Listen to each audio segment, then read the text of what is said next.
For fine hair, and on the internet before I bought it, I could not find any videos of anyone doing it for silk presses or using it for something outside of just stretch styling. And the way that I trim my hair is I silk press my own hair and then I trim my ends. And I was just sick and tired of using a regular blow dryer. So this time, while I'm doing my hair, I decided to record it so that those of you who also like to blow out your hair, who are interested in the revair, can also use it for this reason, and I will show you all. So I usually put mine on medium to high heat with low, not low, it's higher end on the tension. I'm not afraid of using heat on my hair. As you can see, all of my curls are still intact. I don't have heat damage.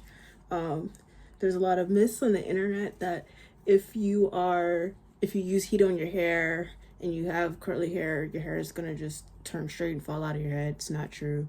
If you get heat damage from using heat, it's because you weren't using heat protectant properly, or you're using way too high of heat for your hair type. Like anything I think over like 415, 420 is like gonna damage your hair. And that should just really be used on like hair extensions. So this is my prep. I use this brand called BB Hairdressers Invisible Oil Primer. It's a heat protectant, but it also like moisturizes your hair. And that's why I chose to use it, because I don't want just heat protectant. The key to having your silk press last is also moisture. So using products that are moisturizing in your hair and repel heat are great for type 4 hair. Well, I'm sure are all hair, but I can only speak on my own experience with my hair. And then always detangle. My hair is already tangled from washing it, but I still go through with my Denman and give it a nice little 1-2 before I decide to go through with my ribbon. And I use clips to section up my hair. Smaller sections is what's going to give you the best results when using this to get your hair stretched as straight as possible for a silk press. Again, I should probably reiterate, this is not going to get your hair bone straight the way a normal blow dryer is for silk press purposes. Especially at the root, it's going to be a little fluffy. But my goal is not to have bone straight hair. It does get pretty straight, especially after you flat iron it. But the roots will be slightly puffy unless you want to go back in with like a regular blow dryer nozzle and target it at your scalp. But I don't really care about that. I'm literally just doing this to trim my hair, and I don't even keep my hair straight for that long. I probably will wash my hair at the end of this week because I just not a huge fan of wearing my hair straight. And on my ends, I don't go up to my scalp with it, but I put Olaplex on my ends. And this is it for my blow dry prep work. And then I add, once I flat iron, I add another spray heat protectant, but that's for flat ironing. So I'm gonna turn it on.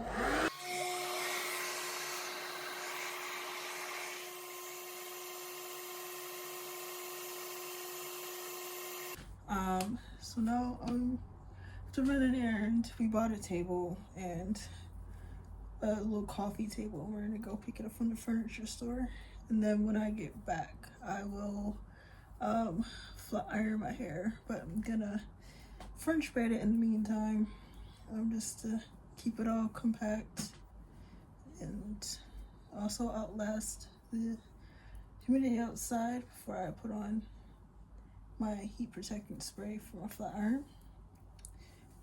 And I will show you guys that when I get back. I'm back.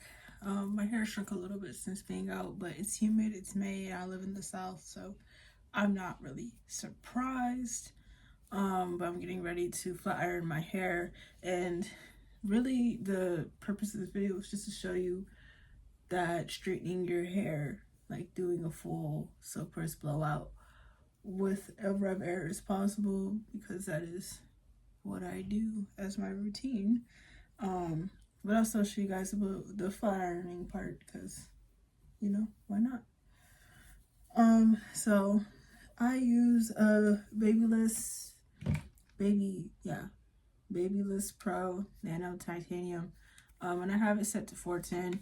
Usually I would do 375, but in the winter, because I don't need it to be as sleek, and because of that, it'll last longer because it was winter. But since it's more humid, I want my hair to start off as straight as possible, so that when it does frizz up, it is what it is. So start off strong. And let's find a little, I'll use a hair stick. I'm gonna section my hair and I go roll by roll. I also am trimming. I only straighten my hair to trim it. Some people, you know, say you don't have to. Is it true? Technically, no, you don't have to. But I want to see all of my split ends. I want to be able to see them in all kinds of ways. I don't want to guesstimate on what I'm cutting. I want to know exactly what I need to cut, because I would hate to spend time trying to grow my hair and be healthy and be cutting off healthy hair just because I'm guessing that my split end here. And sometimes if you're like really looking closely at your hair, some of the sections don't even have splits.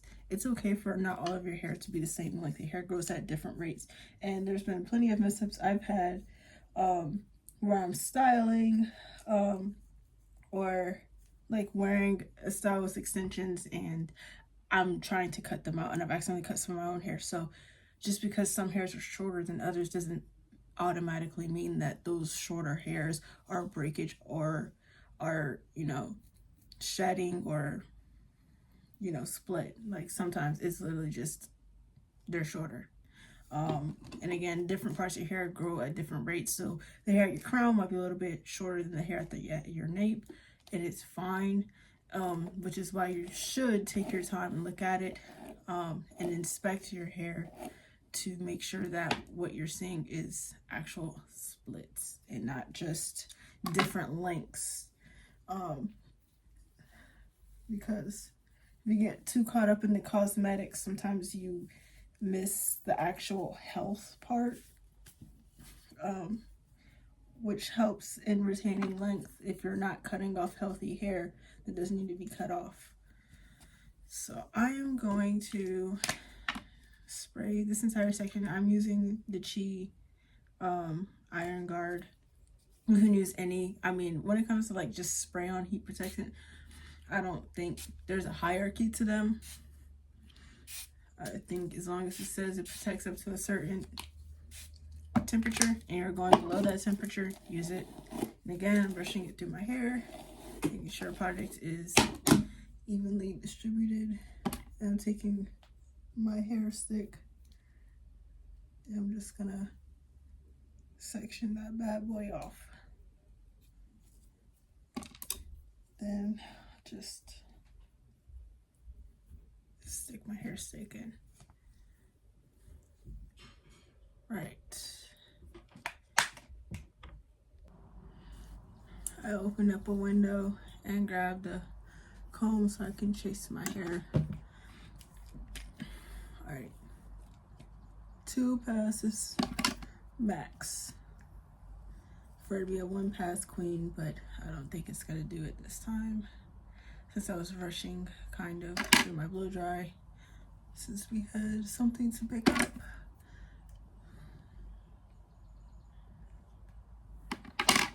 Okay. And then just to make my life easier while my hair is already sectioned, I go down and inspect my ends. And I do this row by row. Yes, it's tedious. Yes, it takes time, but this is, for me, the best method. I also have really poor eyesight. I'm not wearing my glasses, but this is the best method for me to catch, I would say, a good 80% of my split ends. You're always gonna miss some, Even if you blunt cut it, there will still be some left. You will never have your hair completely free of split ends. But the goal is to just prevent further damage from ones that are excessively split and that are easily preventable. So I'm just going through, and then I'll even it all out after, but I want to look through, identify splits, chop them, and then once I chop off these splits, I'll even it all out.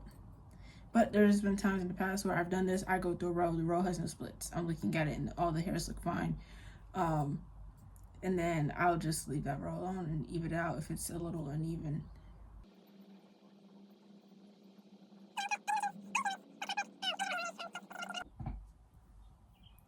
Hey y'all, so I'm done. And I took some of my pomade. I took like a quarter sized amount. I'm just wiping it on my hair, putting it through, and then I'm gonna take another quarter sized amount and rub it on this side as well. And I bumped my ends because I like the look, and then I held them with clips while I was doing it. So I bumped it, flipped it, and then I would clip it and work on the next section. This is what holds it, is because heat curls will fall. So if you ever use a curling iron and don't use like hairspray or something, the curls from the curling iron will fall eventually, and it will go back to being limp. So always reinforce heat curls with bobby pins or some type of clip to hold it in place. But since I already did these, I did these quarters first. These are pretty set. But this is the final result. She's got body. So here you go. Here's your proof. If you want to do a blowout, silkpress, whatever, straighten your hair, and you want to blow dry your hair with the revair, it's very possible. And hopefully I inspire someone to try it. And I would love to hear you guys' experiences with it below.